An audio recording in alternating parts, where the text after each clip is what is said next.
Hey, Chad and Sean, it's Coach Mazzoni. Hope all is well up north. I am still sitting in the hotel watching pouring rain come out the window. So thank you for giving me something to do. And I found this clip here of John Smoltz below. He's in the wind-up, and Sean, you're in the stretch, but I think we'll accomplish what we need to with this video. So one of the first things I want to show you is watch Smoltz here on the bottom, how while his leg is lifting, that his head and his body are moving towards the plate. So rather than him lifting with quote unquote balance, which I'm not a believer in, he's lifting with athleticism and momentum. Okay? So I'm just going to leave him at that spot before I move to you. Now, obviously, you're in the stretch. I'm not a fan of your stretch position. Your legs are wide, and here's why. Watch the first thing that you have to do when your leg comes off the ground is basically go backwards here. So if this runner at first, and it looks like first and second that you're checking this runner here at second, but if there was just a runner at first, he could be stealing the base the moment your leg is coming up and you're not going anywhere. So in other words, you are just staying right over the top of that rubber.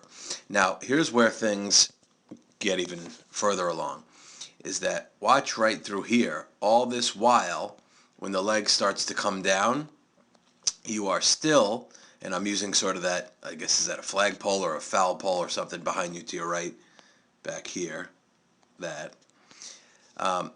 As your legs come down, you're basically still staying over the rubber. It's not until now that you start to move away from the rubber here. If you watch Smoltz, as his legs coming down and his hands are separating, what's he doing? He's still moving towards his catcher and still moving towards the batter. It's more of an attacking mentality. It's more of an athletic mentality. And here's kind of the simple way to think about it. If the rules were different, let's say from the windup, you didn't have to start 2 feet on the rubber. You're allowed to be a step or two behind the rubber to move into it to get, an advantage over the hitter. Would you use that momentum into the rubber and then sort of stop your head and kind of keep it over the rubber, or would you continue to move towards the hitter? Again, if you look at Smoltz, he's continuing to move towards the hitter. So right about now, the two of you are in similar positions, except here. Smoltz's head is there, and there's the rubber. Your head is here, and there's the rubber.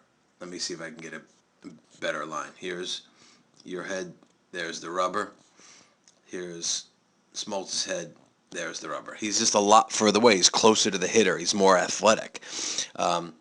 And that would be the simple change that I think that you should make. The rest of your delivery on out, I like where you are right here. You could be out in front a little more through release, which will probably happen automatically as you get a little more athletic through there. I love the way you post up. I like the high finish and the way you come around. I like everything other than the fact, and let me just finish Smoltz through. Not sure this clip goes all the way through. Believe it or not, you could find gazillions of clips on current pitchers, past guys, kind of prior to YouTube. You can't find as much as you'd like. So there's Smoltz doing the same thing, posting up, finishing through. So I like everything about your delivery. You have great arm action, which is key.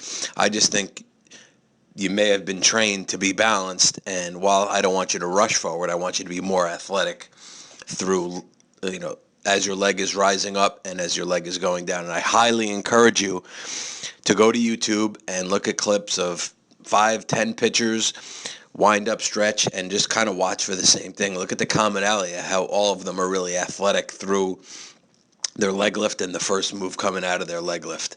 You could watch anyone you want. On one of my websites, I did an overview of Jacob deGrom. If you'd like me to send it, I certainly can, just to show his delivery, and he's a great example of that. But hopefully that helps. Feel free to get back in touch with any questions or comments, and maybe I'll meet you guys in person. Well, I know Chad already. Maybe I'll meet you in person up north when I return. Thank you. Bye.